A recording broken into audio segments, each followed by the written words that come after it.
ليه الكرش مش بيروح رغم انك بتعمل كل حاجة صح. من الاخر ازيكم يا جماعة، عاملين ايه؟ في الفيديو اللي فات اتكلمنا على اسباب الكرش العنيد، وشرحنا ان الكرش ممكن يكون سبب الصعوبة في انك تخلص منه تمرين مش كفاية، اكل بصورة غلط، وقلنا كذا حل. طب لو انت بتتمرن وبتاكل كويس وبتحسب الكالوريز، يعني بتعمل كل حاجة عليك اهو، وبرضه الكرش مش راضي يروح، يبقى الفيديو ده معمول علشانك. اشرح لك النهارده ليه تحديدا دهون البطن عنيدة جدا، وليه ممكن يكون جسمك نفسه بيقاوم مجهودك من غير ما تحس. ركز معايا، هنتكلم بالعلم بس بطريقة بسيطة. أول حاجة، الموضوع مش دايما أكل. ناس كتير فاكرة إن المشكلة في الأكل بس الحقيقة دي جزء صغير من الصورة الكاملة. نمرة واحد اللي هنتناقش فيه حاجة اسمها مقاومة الإنسولين، الانسولين ريزيستنس. تخيل جسمك كده عامل زي العربية. هرمون الانسولين المفروض بيفتح الابواب عشان السكر والجلوكوز يدخلوا الخلايا،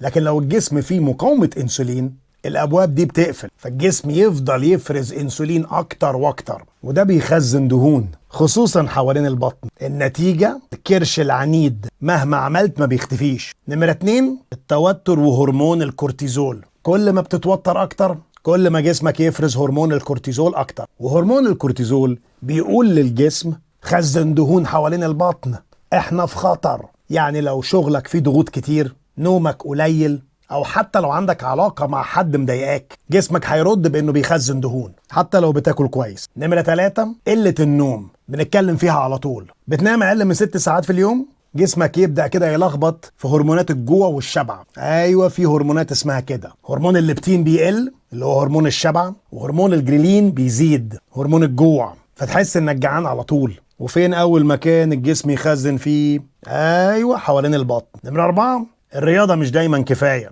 في ناس بتتمرن كارديو كل يوم وتفتكر ان كده كفاية، لكن الحقيقة بقى لازم تمارين مقاومة، resistance training. العضلات بتحرق دهون حتى بعد فترة الرياضة، يعني وانت قاعد، وبتحسن مقاومة الانسولين. كمان جسمك بيحتاج راحة عشان يحرق دهون. الضغط الزيادة والتمارين الاوفر ممكن يعمل نتيجة عكسية. نمرة 5 الدايت القاسي قوي ممكن يكون عدوك. لو بتاكل اقل بكتير من احتياجك، جسمك يخش في وضع المجاعة، الستارفيشن، ويبدأ يحتفظ بالدهون كنوع من الدفاع. الحل دايت متوازن، كالوريز محسوبة، وبروتين كفاية. الخلاصة الكرش مش دايما سببه الاكل، في هرمونات ونوم، مقاومة انسولين، حاجات كتير داخلة في الموضوع. لو بتعمل كل حاجة صح وبرضه مش لاقي نتيجة، يبقى لازم تبص للصورة الكبيرة مش بس لطبق الاكل، وساعتها لازم تكشف عند دكتور وتعرف لو عندك لخبطة في جسمك علاجها مش اكل وشرب. لو الفيديو عجبك ما تنساش تعمل له لايك، شير وسبسكرايب